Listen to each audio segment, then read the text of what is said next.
2-3 ದಿನದಿಂದ ಎಲ್ಲಾ news channel ಅಲ್ಲೂ ಈ ಎಬೋಲಾ ವೈರಸ್ ಬಗ್ಗೆ ಮಾತಾಡ್ತಿದ್ದಾರೆ. ಹಾಗಾದ್ರೆ ಏನು ಈ ವೈರಸ್? ಇದ್ರ ಬಗ್ಗೆ ವರಿ ಮಾಡಬೇಕಾ? ಕೊರೋನಾ ವೈರಸ್ ಗಿಂತ ಡೇಂಜರಸ್ ಇದು? ಲಾಕ್ಡೌನ್ ಏನಾದರೂ ಆಗುತ್ತಾ? ಇತರ ಹಲವಾರು ಪ್ರಶ್ನೆಗಳು ನಿಮ್ಮ ಹತ್ರ ಇರ್ಬೋದು. ಇದ್ರ ಬಗ್ಗೆ ಸ್ವಲ್ಪ ತಿಳ್ಕೊಳ್ಳೋಣ. WHO ಕಾಂಗೋ ಮತ್ತೆ ಉಗಾಂಡದಲ್ಲಾಗಿರೋ ಎಬೋಲಾ ಔಟ್ಬ್ರೇಕ್ನ ಒಂದು ಗ್ಲೋಬಲ್ ಹೆಲ್ತ್ ಎಮರ್ಜೆನ್ಸಿ ಅಂತ ಡಿಕ್ಲೇರ್ ಮಾಡಿದೆ. ಈ ವೈರಲ್ ಇನ್ಫೆಕ್ಷನ್ ಎಷ್ಟು ಸೀರಿಯಸ್ ಇದೆ ಅಂದ್ರೆ 50% ಅಷ್ಟು ಜನ ಸಾಯ್ತಾರೆ. ಇದು ಎಂತ ಡೇಂಜರಸ್ ಔಟ್ಬ್ರೇಕ್ ಅಂದ್ರೆ ಖುದ್ದಾಗಿ WHO ಇಂಟರ್ಫಿಯರ್ ಆಗಿ ಇದನ್ನ ಗ್ಲೋಬಲ್ ಹೆಲ್ತ್ ಎಮರ್ಜೆನ್ಸಿ ಅಂತ ಡಿಕ್ಲೇರ್ ಮಾಡಿದೆ. ಯೂಶಲಿ ಯಾವ್ದಾದ್ರು ವೈರಲ್ ಔಟ್ಬ್ರೇಕ್ ಆಯ್ತು ಅಂದ್ರೆ ಅಥವಾ ಎಪಿಡೆಮಿಕ್ ಆಯ್ತು ಅಂದ್ರೆ ಎಪಿಡೆಮಾಲಜಿಸ್ಟ್ ಮತ್ತೆ ವೈರಾಲಜಿಸ್ಟ್ ಡಿಸ್ಕಸ್ ಮಾಡಿ ಅದನ್ನ ಗ್ಲೋಬಲ್ ಹೆಲ್ತ್ ಎಮರ್ಜೆನ್ಸಿನ ಅಥವಾ ಅಲ್ವಾ ಅಂತ ಡಿಸೈಡ್ ಮಾಡ್ತಾರೆ. ಆದ್ರೆ ಈಗ ಈ ಎಬೋಲಾ ವೈರಸ್ ಸೀರಿಯಸ್ನೆಸ್ ಬಗ್ಗೆ ತಿಳಿದಿರೋ WHO ಈ ಎಬೋಲಾ ಔಟ್ಬ್ರೇಕ್ ಆಗಿದ್ದು 24 ಗಂಟೆಯಲ್ಲೇನೆ ಇದನ್ನ ಗ್ಲೋಬಲ್ ಹೆಲ್ತ್ ಎಮರ್ಜೆನ್ಸಿ ಅಂತ ಡಿಕ್ಲೇರ್ ಮಾಡಿದೆ. ಎಬೋಲಾ ವೈರಸ್ ಅಲ್ಲಿ ಹಲವಾರು ಸ್ಟ್ರೈನ್ಸ್ ಇದೆ. ಅದರಲ್ಲಿ ಮೋಸ್ಟ್ ಡೆಡ್ಲಿಯೆಸ್ಟ್ ಸ್ಟ್ರೈನ್ ಯಾವುದು ಅಂದ್ರೆ ಬ್ಯುಂಡಿಬ್ಯೂವೋ. ಇದಕ್ಕೆ ಯಾವುದೇ ರೀತಿಯಾದ ವ್ಯಾಕ್ಸಿನ್ಸ್ ಇಲ್ಲ, ಯಾವುದೇ ರೀತಿಯಾದ ಟ್ರೀಟ್ಮೆಂಟ್ ಇಲ್ಲ.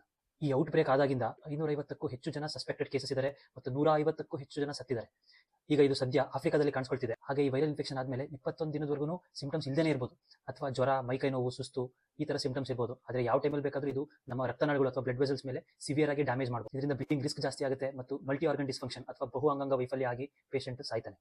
ವರ್ಸ್ಟ್ ಪಾರ್ಟ್ ಏನ್ ಗೊತ್ತಾ? ಇದು ಒಬ್ಬ ಮನುಷ್ಯನಿಂದ ಇನ್ನೊಬ್ಬ ಮನುಷ್ಯನಿಗೆ ತುಂಬಾ ಈಸಿಯಾಗಿ ಬೆವರಿಂದ, ಬ್ಲಡ್ ಇಂದ, ಬೇರೆ ಯಾವುದೇ ಬಾಡಿ ಫ್ಲೂಯಿಡ್ಸ್ ಇಂದ ತುಂಬಾ ಈಸಿಯಾಗಿ ಸ್ಪ್ರೆಡ್ ಆಗುತ್ತೆ. ಇವನ್ ಇನ್ಫೆಕ್ಷನ್ ಆಗಿರೋ ಒಂದು ಡೆಡ್ ಬಾಡಿಯಿಂದ ಕೂಡ ಸ್ಪ್ರೆಡ್ ಆಗುತ್ತೆ. ನೋಡಿ, ಎಬೋಲಾ ವೈರಸ್ ಬಗ್ಗೆ ಕಂಪ್ಲೀಟ್ ಆಗಿ ಮಾಹಿತಿ ತಿಳ್ಕೊಳ್ಳೋದು ತುಂಬಾ ಇಂಪಾರ್ಟೆಂಟ್. ಆದ್ರೆ ಹೆದರ್ಕೊಳ್ಳೋದು ಬೇಡ, ಪ್ರಿಪೇರ್ ಆಗಿರೋಣ. ಗವರ್ಮೆಂಟ್ ಈ ವೈರಲ್ ಔಟ್ಬ್ರೇಕ್ ನ ತಡೆಯೋದಕ್ಕೆ ಅವ್ರ ಕಡೆಯಿಂದ ಏನೇನು ಬೇಕೋ ಎಲ್ಲ ತರ ಎಫರ್ಟ್ಸ್ ಆಗ್ತಿದ್ದಾರೆ. ಭಯ ಪಡೋದು ಬೇಡ. ಸರಿಯಾದ ಮಾಹಿತಿ ಇರಲಿ, ಮುನ್ನೆಚ್ಚರಿಕೆ ಇರಲಿ, ಸಿದ್ಧತೆ ಇರಲಿ. Let's be ready.